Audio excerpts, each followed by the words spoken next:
Hello friend, आपका स्वागत है मेरे YouTube channel banker for you में। फ्रेंड्स, आज के इस वीडियो में हम ब्रेक इवन एनालिसिस के बारे में जानेंगे। फ्रेंड्स, तो बहुत ही सरल शब्दों में समझ लेते हैं कि ब्रेक इवन एनालिसिस क्या होता है। देखिए, ब्रेक इवन एनालिसिस एक टेक्निक है जिसके द्वारा हम किसी भी नए प्रोजेक्ट के प्रॉफिटेबिलिटी को अप्राइज कर सकते हैं, यानी प्रॉफिटिबिलिटी का मूल्यांकन कर सकते हैं। यानी ये प्रोजेक्ट अपने कितनी कैपेसिटी का यूटिलाइजेशन करेगा, यानी करना चाहिए, जिससे हमें ये प्रोजेक्ट जो है वो प्रॉफिटेबल हो जाए।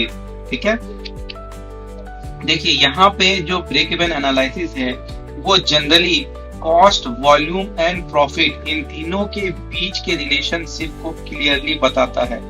ठीक है, कि किसी भी कंपनी का यानी किसी भी प्रोजेक्ट का जनरली ऑपरेटिंग प्रॉफिट जो है वो डिपेंड करता है क्या, कॉस्ट और एक्सपेंसेस। वही दूसरी तरह वो डिपेंड करता है वॉल्यूम और प्राइसेस पे। अगर आप कॉस्ट, एक्सपेंसेस या फिर वॉल्यूम एंड प्राइसेस इसमें थोड़ा सा भी अगर चेंजेस करते हैं तो कंपनी का जो ऑपरेटिंग प्रॉफिट है वो इंक्रीज या डिक्रीज हो सकता है। ठीक है, देखिए जो भी कंपनी का जो भी कॉस्ट है, यानी उस प्रोजेक्ट का जो भी कॉस्ट और एक्सपेंसेस है, उसको जनरली दो भागों में डिवाइड कर सकते हैं, है ना। किसमें किसमें, एक फिक्स्ड कॉस्ट और दूसरा है वेरिएबल।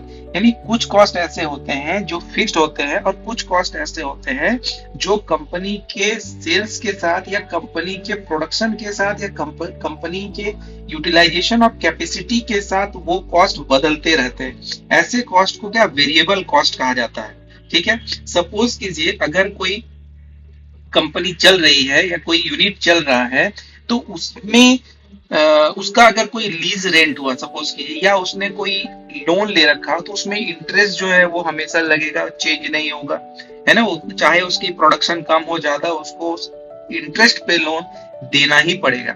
उसी तरह in the other hand suppose कीजिए कि वहां का इलेक्ट्रिसिटी का जो कॉस्ट है, अगर कंपनी ज्यादा चलेगी, उसकी मशीनें ज्यादा देर तक चलेगी, तो उसका कॉस्ट चेंज होगा, यानी इलेक्ट्रिसिटी कॉस्ट चेंज होगा।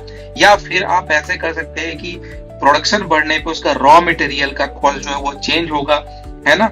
उसके बाद लेबर का कॉस्ट चेंज होगा। तो ये सब कॉस्ट जो वो वेरिएबल कॉस्ट है, और फिक्स्ड कॉस्ट वैसा है जो हमेशा फिक्स्ड रहता है। ठीक है, तो अब देखिए, है ना, अब ब्रेक इवन एनालिसिस जब हम करते हैं तो एक ऐसा पॉइंट आता है जहां पे उस कंपनी का जो कॉस्ट है, यानी जो प्रोडक्शन कॉस्ट है और जो इनकम है, वो दोनों ही क्या इक्विलिब्रियम स्टेज पे आता है। यानी ऐसा सिचुएशन जहां पे कंपनी को ना तो प्रॉफिट हो रहा है और ना ही लॉस हो रहा है, यानी उतना